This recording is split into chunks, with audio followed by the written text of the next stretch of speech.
Bonne journée. Si vous vous demandez s'il vaut la peine d'acheter une Kia Ceed de deuxième génération et quels problèmes vous pourriez rencontrer lors de son fonctionnement, alors vous êtes au bon endroit. Ainsi, la première génération de Kia Ceed ne se distinguait pas par une résistance élevée à la corrosion de la carrosserie. Au début, on pensait que les problèmes de rouille n'étaient typiques que pour les exemplaires produits avant le restylage, mais il devient maintenant évident que les Ceed de première génération les plus récentes ne sont pas mieux protégées contre la rouille. Heureusement, l'entreprise coréenne a tiré les conclusions qui s'imposaient. En termes de résistance à la corrosion, les voitures de deuxième génération sont bien meilleures. Il n'y a tout simplement pas d'exemplaires franchement rouillés en vente. De fortes poches de rouille ne sont visibles que sur les Kia Ceed, qui ont été extrêmement mal restaurés après de sérieuses réparations de carrosserie. Les endroits les moins protégés de la carrosserie sont le couvercle et les seuils du coffre. De petites guillemets marquent de safran guillemets lors de la conduite d'une voiture dans les grandes villes, où les routiers utilisent souvent des réactifs forts, peuvent apparaître sur ces éléments après 4 à 5 ans de fonctionnement. Heureusement, les revendeurs reconnaissent souvent cela comme un problème de garantie et repeindront l'article sous garantie. Mais les concessionnaires Kia ferment les yeux sur les écarts de carrosserie qui évoluent avec le temps et deviennent loin d'être uniformes. En règle générale, ce problème est typique des Ceed des premières années de production, dont la qualité de fabrication est légèrement moins bonne. Les propriétaires de Ceed n'ont pas besoin d'une peinture durable. Le corps acquiert de nombreux petits éclats et rayures littéralement en 2-3 ans d'utilisation. À mesure que le kilométrage augmente, ils deviennent de plus en plus nombreux. Même les quelques pièces chromées ne peuvent pas résister à nos conditions difficiles. Au bout de quelques années, la couche brillante se couvre de points sombres et devient très trouble. Un autre problème typique des voitures modernes est le pare-brise et les vitres latérales souples.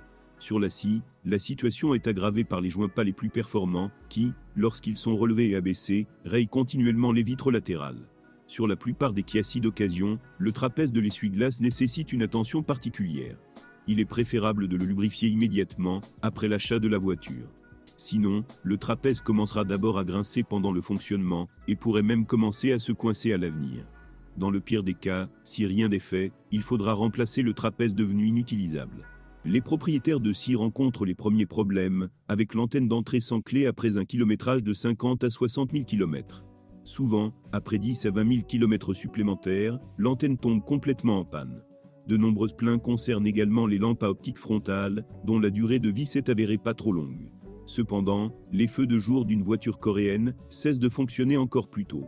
Lors de l'achat d'une Ceed d'occasion, même les feux de recul nécessitent une attention particulière, qui ne sont généralement que brièvement inspectés.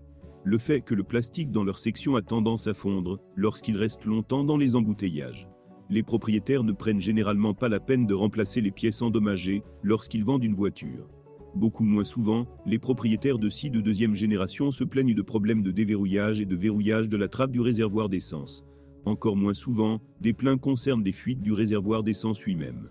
Mais dans ce cas, nous parlons de sécurité, vous ne devez donc en aucun cas ignorer le moindre signe de fuite de carburant. Pour les petites fissures, le problème peut être résolu par soudage. Mais il s'agit plutôt d'une demi-mesure, puisque la pratique montre qu'après un certain temps, des fissures se forment à nouveau.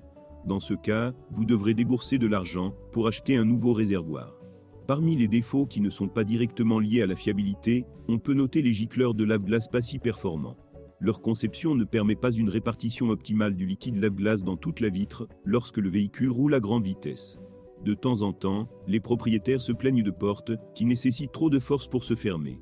Au fil du temps, Ceed commence à s'inquiéter du scintillement des lampes fluorescentes. Après avoir flashé le bloc confort TSB, le scintillement disparaît. La faible résistance à l'usure des matériaux de finition est un problème traditionnel avec les voitures bon marché d'origine sud-coréenne. Par exemple, la garniture en cuir du volant s'use sensiblement après un kilométrage de 50 à 60 000 km et avec un kilométrage de 100 à 120 000 km, le volant doit souvent être refait. Le rembourrage du siège ne fonctionne pas bien non plus. Le caoutchouc mousse commence à se déformer au même bout de 50 à 60 000 km. Sous un conducteur lourd, au bout de 120 à 130 000 km, le siège semble franchement usé, c'est pourquoi de nombreux acheteurs potentiels décident qu'en réalité, la voiture a parcouru 250 à 300 000 km, et que son kilométrage a été sérieusement ajusté avant la vente. Il n'est pas rare que la structure métallique du siège conducteur se brisure une scie. Heureusement, les revendeurs de la société coréenne, bien conscients de ce point faible, peuvent facilement éliminer le défaut dans le cadre de la garantie. Mais sur les exemplaires dont la période de garantie de 5 ans a déjà expiré, les propriétaires devront remplacer eux-mêmes, et à leurs frais le cadre cassé. Cependant, même avec un cadre intact, les châssis grincent constamment. Mais comme le niveau global d'isolation phonique de la berline coréenne est loin d'être exceptionnel, les bruits parasites se confondront simplement avec le bruit du vent, du moteur et des pneus. Le problème de l'établissement du véritable kilométrage d'une scie est compliqué non seulement par le vieillissement rapide de l'intérieur, mais aussi par le fait que, pour une raison quelconque, aucune unité électronique de la voiture coréenne n'enregistre le kilométrage. Mais, en règle générale, les propriétaires de scies sont très prudents et refusent rarement le service des revendeurs officiels. Grâce à cela, la biographie de la plupart des voitures peut être retracée jusqu'à un certain kilométrage. L'exception est le Brixie.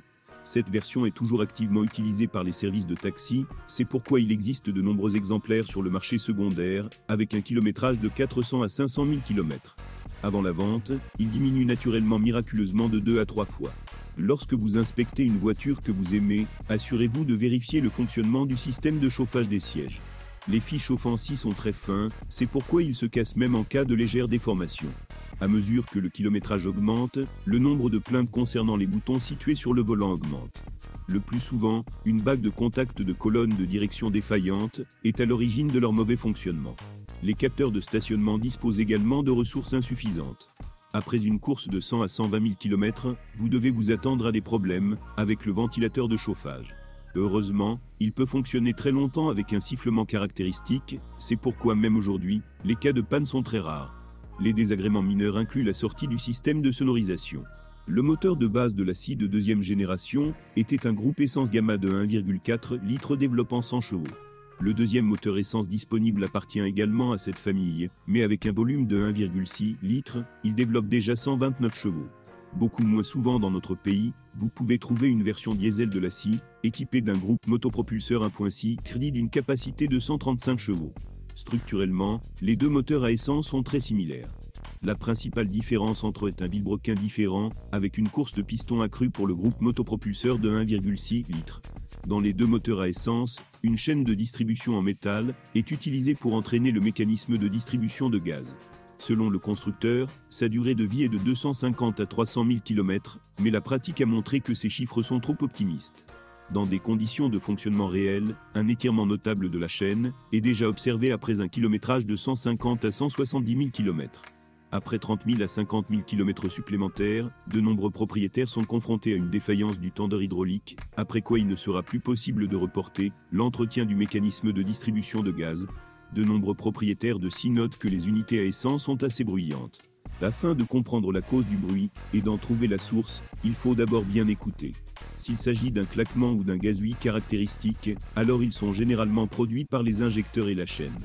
La source du sifflement est dans la plupart des cas la courroie de l'alternateur. Avec un kilométrage de 100 à 120 000 km, les propriétaires de scies doivent ajuster les jeux des soupapes thermiques. Sinon, les vannes commenceront à faire du bruit. Une caractéristique des moteurs scies est un fonctionnement instable au ralenti et de fortes vibrations pendant le fonctionnement. Dans la plupart des cas, après avoir remplacé les bougies d'allumage et rincé soigneusement le papillon des gaz, le groupe motopropulseur recommence à fonctionner correctement. C'est une autre affaire, si des vibrations commencent à apparaître, lorsque le moteur tourne à régime moyen. Dans ce cas, vous ne pouvez pas vous passer d'une visite chez le concessionnaire, qui pourra mettre à jour le firmware de l'unité de commande électronique du moteur. Une autre cause possible de fortes vibrations est l'usure des supports moteurs.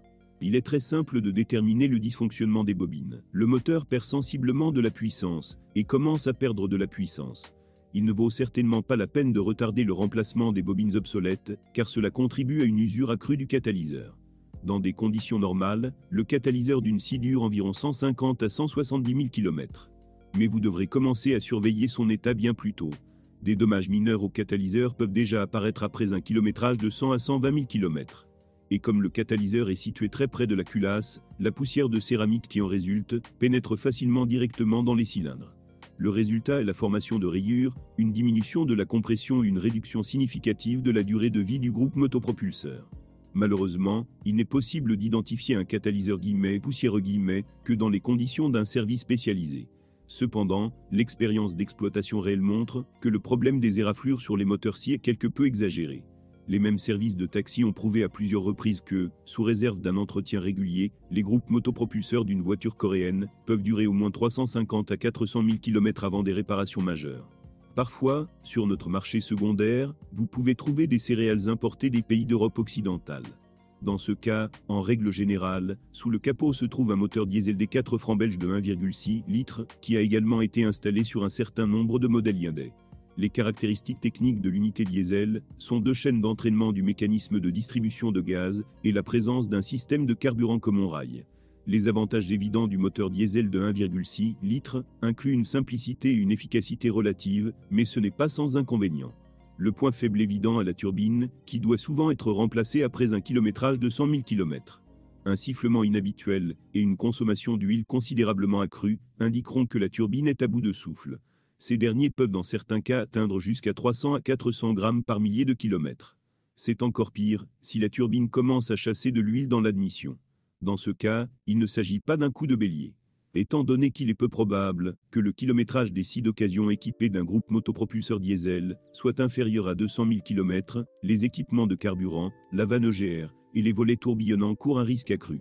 La situation n'est pas arrangée par le fait que la vanne EGR ne gère pas bien le carburant diesel de mauvaise qualité. Quant à l'entretien du mécanisme de distribution de gaz, la chaîne supérieure peut s'étendre sur un kilométrage de 100 à 120 000 km.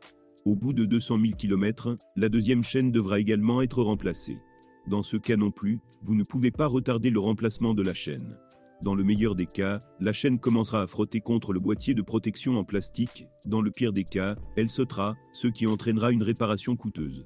Dans la plage de 150 à 200 000 km, le régulateur de pression de la rampe d'injection tombera probablement en panne. Avec l'âge, les canalisations de retour des injecteurs commencent à fuir, après quoi il n'est plus possible de se passer de remplacer les canalisations fissurées. Sinon, pas de commentaires. Il est intéressant de noter que les Coréens eux-mêmes estiment la ressource d'un moteur diesel entre 200 et 250 000 km, mais dans des conditions réelles, avec un entretien approprié, il peut facilement supporter jusqu'à 400 000 km. Sur la scie, la société coréenne a installé les mêmes boîtes de vitesse à 6 rapports que sur la berline Kia Rio. Les transmissions manuelles et automatiques ont fait leurs preuves, même si chacune d'elles présente des inconvénients mineurs. Dans la construction mécanique, par exemple, le point faible est considéré comme les joints d'étanchéité qui commencent à fuir trop tôt. Cela pourrait être toléré si les fuites n'entraînaient pas d'autres problèmes. Si les fuites ne sont pas détectées à temps, de l'huile commencera à pénétrer dans la cloche d'embrayage, ce qui provoquera son usure prématurée. Sur de nombreuses scies, vous pouvez également constater des fuites d'huile au niveau du variateur. Un autre problème typique est l'augmentation du bruit lors de la conduite en 6e vitesse à des vitesses de 100 à 120 km/h. Certains propriétaires ont dû faire face à un bourdonnement provenant de la boîte même, après un kilométrage de 30 000 à 40 000 km. Plus tard, il s'est avéré que la source du bruit désagréable était un roulement installé dans le couvercle de la boîte, dont la durée de vie s'est avérée extrêmement courte en raison d'une lubrification insuffisante. Quant à la durée de vie de l'embrayage d'une transmission manuelle, selon les conditions de fonctionnement, elle peut supporter de 100 à 150 000 km. La transmission automatique de scie plaît par la rapidité de commutation. Parmi les inconvénients figure l'apparition précoce de coups de pied lors du changement de vitesse. Heureusement, pour les courses courtes, vous pouvez vous débarrasser des chocs en faisant clignoter l'unité TCM. Autre chose, le nouveau firmware ne corrige pas la situation longtemps. Au bout d'un certain temps, de petits à-coups lors du changement de vitesse se font à nouveau sentir. En un mot, une voiture équipée d'une boîte de vitesse qui marche doit être vérifiée très attentivement avant de l'acheter. Il est possible que ce problème soit de longue date et ne contribue en aucune manière à augmenter la durée de vie de la machine. Sur environ 60 à 80 000 km, la transmission automatique Tiassi dispose d'un capteur de vitesse de sortie. Ces contacts ont tendance à s'oxyder, après quoi la box commence à passer en mode secours. Heureusement, le problème n'est pas difficile à résoudre. Il suffit de nettoyer soigneusement les contacts, puis de nettoyer la boîte de commande des erreurs. Une nuance très importante, la transmission automatique SI est très sensible au niveau d'huile de transmission. Même si l'écart, par rapport à la norme s'avère plutôt insignifiant, cela entraînera une usure accrue du corps de vanne. Bien sûr, de nombreux propriétaires de scie tentent de surveiller périodiquement le niveau d'huile dans la transmission automatique, mais ils le font de manière incorrecte. Le niveau d'huile ne sera déterminé correctement que si la voiture roule pendant un certain temps en changeant toutes les vitesses. Il n'y a pratiquement aucune plainte concernant la fiabilité de la suspension Tiassi. Seules les jambes de force stabilisatrice sont considérées comme un matériau consommable. Elles abandonnent après un kilométrage de 40 000 à 60 000 km. Dans nos conditions, les conseils de direction durent relativement peu, environ 50 000 à 70 000 km. Un kilométrage de 100 000 km devient souvent critique pour les roulements de roue. Le roulement d'origine est vendu complet avec le moyeu, son remplacement sera donc relativement coûteux. Il n'y a pas de consensus concernant la durée de vie des amortisseurs. Certains propriétaires doivent les remplacer par des neufs, tous les 100 000 km, d'autres parcourent environ 180 à 200 000 km avant le premier remplacement. Il est important de rappeler que la suspension-scie contient des boulons de carrossage, qui nécessitent une lubrification périodique. De plus, cela ne fait pas de mal de vérifier occasionnellement l'état des enters des bras avant du ballon. C'est encore mieux, si les artisans lubrifient les bottes, avec du silicone à chaque entretien, ce qui permettra d'éviter leur fissuration précoce. La scie utilise une direction assistée électrique. Étonnamment, les propriétaires de la voiture coréenne ont rencontré des problèmes de direction presque immédiatement après l'achat. La bague en plastique de la crémaillère de direction se brise littéralement en moins de 10 000 km. Il y a eu des cas où, pour cette raison, les revendeurs officiels de la société coréenne ont dû changer complètement leur axe sous garantie. Maintenant que la plupart des scies de deuxième génération ont déjà dépassé la période de garantie, retirer l'unité peut être une solution temporaire au problème. Il n'y a aucune plainte concernant le système de freinage de la scie. De temps en temps, seuls les capteurs du système de freinage anti-blocage peuvent tomber en panne, ce dont la voiture sera informée à l'aide du témoin HAB, qui s'allume sur le combiné d'instruments.